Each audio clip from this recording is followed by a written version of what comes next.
So guys welcome back with ನನ್ನ videos ಇನ್ನು ಡೈಟ್ ವಿಷಯಕ್ಕೆ ಬರ್ತೀನಿ. ಬಿಗ್ ಬಾಸ್ ಅವ್ರ ಕಡೆಯಿಂದ ಒಂದು ಪ್ರೋಮೋ ಅಪ್ಡೇಟ್ ಮಾಡಿದ್ದಾರೆ. ಕುಂಟೆ ಬಿಲ್ಲೆ ಆಟದಲ್ಲೂ ಡೌಟ್ ಅಂತ ಒಂದು ಕ್ಯಾಪ್ಷನ್ ಕೂಡ ಹಾಕಿದ್ದಾರೆ. ಆ್ಯಂಡ್ ಇಲ್ಲಿ ಅಶ್ವಿನಿ ಗೌಡ ವರ್ಸಸ್ ರಜತ್ ಮತ್ತು ಚೈತ್ರಕ್ಕ ಸೊ ಸಿಗೋ ಕ್ಲಾಶ್ಗಳು ಕೂಡ ಆಗ್ತದೆ. ಪ್ರೋಮೋ ಇಂಟ್ರೆಸ್ಟಿಂಗ್ ಆಗಿದೆ, ನೋಡ್ಕೊಬೇಡ ಡೀಟೇಲ್ ಮಾತಾಡೋಣ ಬನ್ನಿ.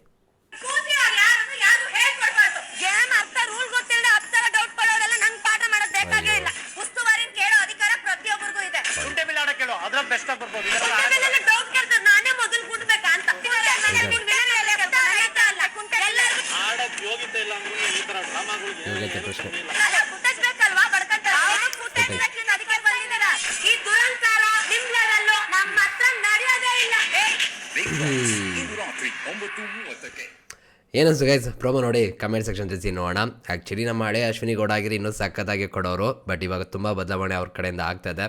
ನೀವು ಅಬ್ಸರ್ವ್ ಮಾಡ್ಬೋದು, ಯಾವಾಗ ಅವ್ರ ವಾಯ್ಸ್ ಅವ್ರು ಮಾತಾಡೋ ಮಾತುಗಳನ್ನ ಸುದೀಪಣ್ಣ ಕೇಳಿಸ್ತಿರೋ ಅವಾಗ ಅರ್ಥ ಆಗೋಯ್ತು, ನಾನು ತುಂಬ ಲಿಮಿಟ್ನ ಕ್ರಾಸ್ ಮಾಡಿದ್ದೀನಿ, ನಾನು ಇಲ್ಲಿ ಬಂದು ಆಟ ಆಡಬೇಕಾಗಿರುವಂಥದ್ದು ಒಳ್ಳೆತನ ಇಟ್ಕೊಂಡು, ಜೊತೆಗೆ ನಾನು ಆಡ್ತಿರೋಂಥ ಆಟದಲ್ಲಿ ತುಂಬ ತಪ್ಪುಗಳಾಗ್ತಿದೆ. ಸೊ ಅದನ್ನು ಸರಿ ಮಾಡ್ಕೋಬೇಕು, ತುಂಬ ನೆಗೆಟಿವ್ ಆಗಿದೆ ಅನ್ನೋದು ಕ್ಲಿಯರಾಗಿ ಗೊತ್ತಾಗಿ ಇವಾಗ ಅದು ಪಾಸಿಟಿವ್ ಮಾಡ್ಕೊಳ್ಳೋದಕ್ಕೆ ಏನೇನು ಮಾಡಬೇಕು ಆ ರೀತಿ ಎಲ್ಲ ರೀತಿ ಕೂಡ ಅವರು ಸ್ಟ್ರಾಟಜಿ ಯೂಸ್ ಮಾಡಿ ಒಳ್ಳೆ ರೀತಿ ಆಟ ಆಡ್ತಿದ್ದಾರೆ. ನನಗೇನು ಪ್ರಾಬ್ಲಮ್ ಇಲ್ಲ, ಯಾಕಂದರೆ ಒಳ್ಳೆ ತನದಿಂದ ಆಡಬೇಕು ಅಂತ ಅಂದ್ಕೊಳ್ಳೋದೇ ಒಳ್ಳೇದಲ್ವಾ. ಸೊ ಹಾಗೆ ಅವ್ರು ಆಟ ಆಡಿ ಆ್ಯಂಡ್ 2 ವಾರದಿಂದ ಅವ್ರ ಆಟದ ತುಂಬ ಬದಲಾವಣೆ ಆಗಿದೆ ಆ್ಯಂಡ್ ಅದರಿಂದ ತುಂಬ ಒಳ್ಳೆ ರೀತಿ ಕೂಡ ಹೋಗಿದೆ ಅಂತಲೇ ಹೇಳ್ಬೋದು.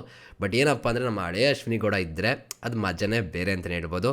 ಸ್ವಲ್ಪ ಬರ್ತಾ ಇದ್ದಾರೆ ಮತ್ತೆ ಫಾರ್ಮ್ಗೆ ಅಂತ ಕೂಡ ಹೇಳ್ಬೋದು. ಎಷ್ಟೊಂದು ತಡ್ಕೋತಾರೆ. ಇಲ್ಲಿ ನಿಮ್ಗೆ ಕ್ಲಿಯರಾಗಿ ಗೊತ್ತಾಗುತ್ತೆ ರಜತ್ ಮತ್ತು ಚೈತ್ರ ಅವ್ರು ಬಂದಿರುವಂಥ ಕೆಲಸನ ತುಂಬ ಅಚ್ಚುಕಟ್ಟಾಗಿ ಮಾಡ್ತಿದ್ದಾರೆ ಅಂತ ಅನ್ಸುತ್ತೆ. ಇಲ್ಲಿ ಅಶ್ವಿನಿ ಗೌಡ ಅವ್ರನ್ನ ಟ್ರಿಗರ್ ಮಾಡೋದು ಅಥವಾ ಅವ್ರ ಟಾರ್ಗೆಟ್ ಕೂಡ ಅಂತ ಕೂಡ ಹೇಳ್ಬೋದು. ಯಾಕಂದ್ರೆ ನಿಮ್ಗೆ ಗೊತ್ತಿದೆ ಹೊರಗಡೆ ಯಾವ ಥರ ಇದೆ ಅವ್ರಿಗೆ ಏನು ಕತೆ ಅಂತ. ಇವ್ರನ್ನ ಎದುರಾಕೊಂಡ್ರೆ ಅವ್ರಿಗೆ ಒಳ್ಳೇದು ಕೂಡ ಆಗುತ್ತೆ ಅನ್ನೋದು ಕೂಡ ಇದ್ದೇ ಇರುತ್ತೆ ಒಂದು ಮೈಂಡಲ್ಲಿ. ಅದ್ರ ಜೊತೆಗೆ ಈ ಬಿಗ್ ಬಾಸ್ ಮೈಲಿ ಮೇನ್ ಪಿಲ್ಲರ್ಗಳಂತ ಬಂದಾಗ ನಾನು ಯಾವಾಗಲೂ ಹೇಳ್ತೀನಿ ಗಿಲ್ಲಿ ಮತ್ತು ಅಶ್ವಿನಿ ಗೌಡ ಅವರು. ಸೊ ಇವರಿಬ್ಬರು ಎಗ್ನೆಸ್ಟ್ ಹೋಗಬೇಕು, ಇಲ್ಲ ಜೊತೆಲವ್ರು ಇರಬೇಕು. ಎರಡರಲ್ಲಿ ಯಾವ್ದು ಮಾಡ್ತಾರೆ ಅನ್ನೋದು ತುಂಬ ಇಂಪಾರ್ಟೆಂಟ್ ಆಗುತ್ತೆ.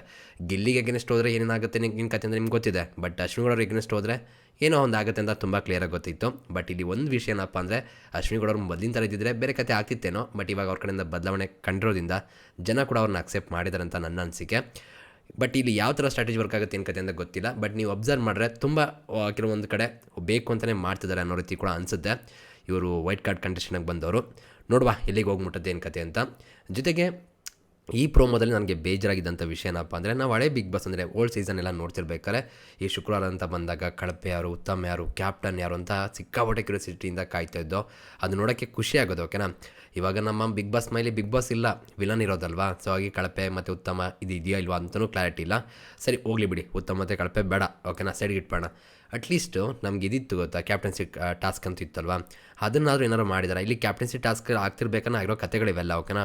ಬಟ್ ಅಲ್ಲಿ ಏನು ಟಾಸ್ಕು, ಯಾರ್ಯಾರು ಕ್ಯಾಪ್ಟನ್ಸಿ ಟಾಸ್ಕಲ್ಲಿದ್ದಾರೆ, ಏನು ಕತೆ, ಯಾವ್ದನ್ನಾರು ಒಂದು ಸ್ವಲ್ಪ ತೋರಿಸಿದ್ರೆ ಚೆನ್ನಾಗಿರ್ತಿತ್ತು.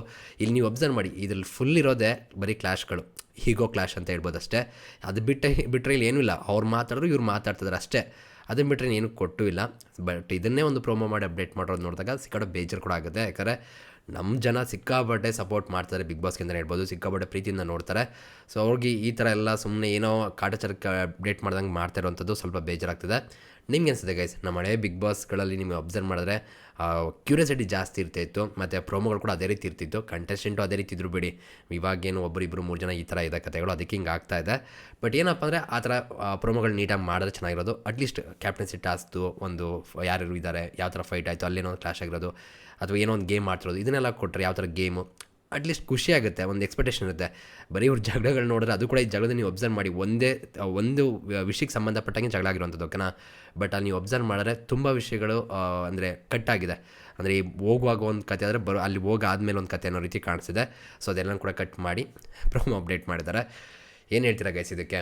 ಬಟ್ ಏನಪ್ಪ ಅಂದರೆ ಚೈತ್ರ ಅಕ್ಕ ಆಗ್ಬೋದು ಮತ್ತು ರಜತ್ ಅವ್ರಾಗ್ಬೋದು, ಅಶ್ವಿನಿ ಗೌಡ ಅವ್ರ ವಿಷಯದಲ್ಲಿ ಸ್ವಲ್ಪ ಬೇಕು ಅಂತ ಟ್ರಿಗರ್ ಮಾಡೋ ರೀತಿ ಕಾಣಿಸಿದೆ.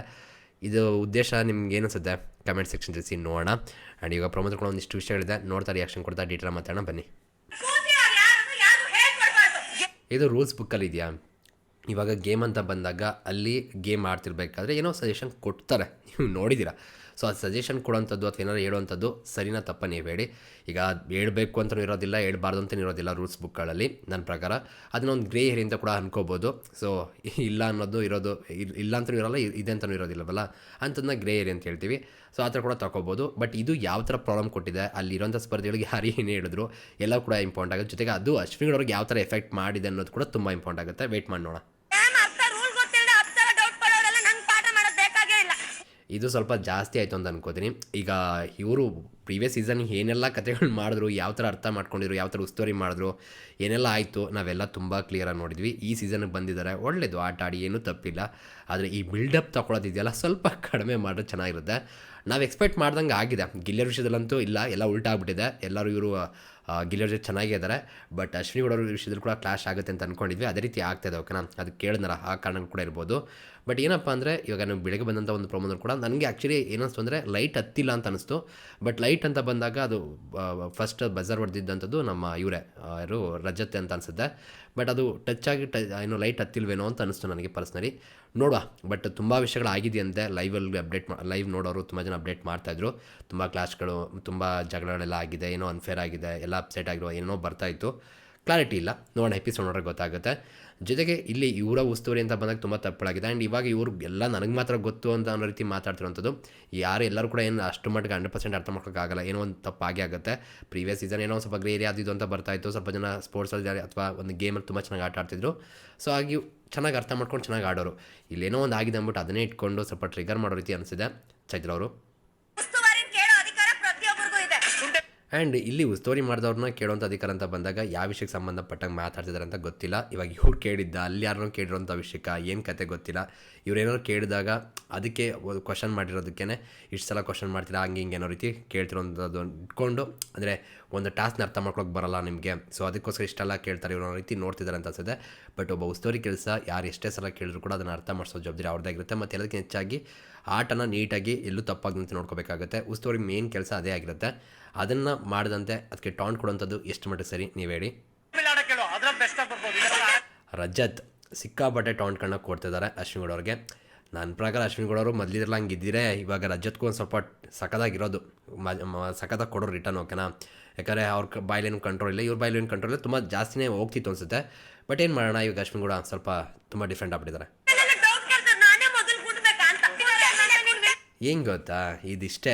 ಇವಾಗ ಇದು ವಿಷಯ ಅಷ್ಟೊಂದು ದೊಡ್ಡದಾಗೋ ಅವಶ್ಯಕತೆನೇ ಇಲ್ಲ, ಬಟ್ ಮಾಡ್ಕೋತಿದ್ದಾರೆ ಅಂತ ಅನಿಸ್ತಿದೆ ಇದು. ಓಕೆನಾ, ಆ್ಯಂಡ್ ಅವ್ರಿಗೆ ಹೇಳಿದ್ರಲ್ಲೂ ಕೂಡ ಅಶ್ವಿನಿ ಅರ್ಥ ಇದೆ. ಓಕೆನಾ, ಏನೋ ಕೇಳ್ತಾರೆ ಅಂದಾಗ ಉಸ್ತುವಾರಿ ಹೇಳಬೇಕಾಗುತ್ತೆ. ಬಟ್ ಚಿಕ್ಕ ಚಿಕ್ಕ ಡೌಟ್ಗಳು ಇಟ್ಕೊ ಬರ್ತಿಲ್ಲ ಅನ್ನೋ ರೀತಿ ಮಾತಾಡ್ತಿದ್ದಾರೆ ಅವರು.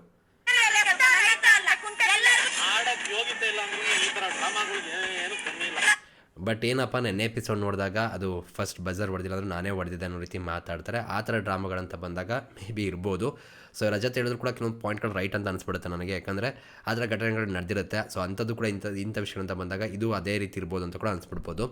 ಬಟ್ ಇಲ್ಲಿ ಏನೇನೇ ವಿಷಯ ಆಗಿದೆಯೋ ಏನು ಕತೆ ಗೊತ್ತಿಲ್ಲ. ಒಟ್ಟಿನಲ್ಲಿ ಹೀಗೋ ಕ್ಲಾಶ್ ಅಂತೂ ತುಂಬ ಚೆನ್ನಾಗಿ ಆಗ್ತದೆ ಬಿಗ್ ಬಾಸ್ ಮೈಲಿ. ಆ್ಯಂಡ್ ರಜತ್ ಅವರು ಸ್ವಲ್ಪ ಚಾನ್ಸ್ ಸಿಕ್ಕರು ಬಿಡ್ತಾ ಇಲ್ಲ. ಅಶ್ವಿನಿ ಗೌಡ ವಿಷಯದಲ್ಲಿ ಸಖತ್ತಾಗಿ ಹಾಕೊಂಡು ಕೊಡ್ತಾ ಇದ್ದಾರೆ. ಬಟ್ ಅಶ್ವಿನಿ ಗೌಡ ಅವ್ರು ಬಿಡ್ತಾರಾ? ಬಿಡಲ್ಲ. ಫುಟೇಜ್ ಆ್ಯಂಡ್ ಇವಾಗ ಸ್ವಲ್ಪ ಗಿಲ್ಲಿಯವ್ರ ಕಡೆ ಹೋಗಿದೆ, ಅದು ಕಡಿಮೆ ಆಗಿದೆ ಗಿಲ್ಲಿಯವ್ರ ವಿಷಯದಲ್ಲಿ. ಇವಾಗ ಬೇರೆಯವ್ರ ಕಡೆನೇ ಆಗ್ತಾಯಿದೆ ಫುಟೇಜ್ ಅಂದ್ಕೊಂಡು. ಎಲ್ಲರೂ ಕೂಡ ಫುಟೇಜ್ಗೋಸ್ಕರನೇ ಮಾಡೋದು, ಅದು ಕ್ಲಿಯರಾಗಿ ಗೊತ್ತಾಗುತ್ತೆ ನಮಗೆ. ಬಟ್ ಡೌಗಳು ಮಾಡ್ತಾರೆ ಎಲ್ಲರೂ ಕೂಡ ಅಷ್ಟೇ. ಫುಟೇಜ್ ಬೇಕು, ಅದಕ್ಕೋಸ್ಕರ ನೀವು ಅಲ್ಲಿಂದ ಬಂದಿದ್ದೀರಾ ತಿರ್ಗಾ ಮತ್ತೆ ಅಂತ.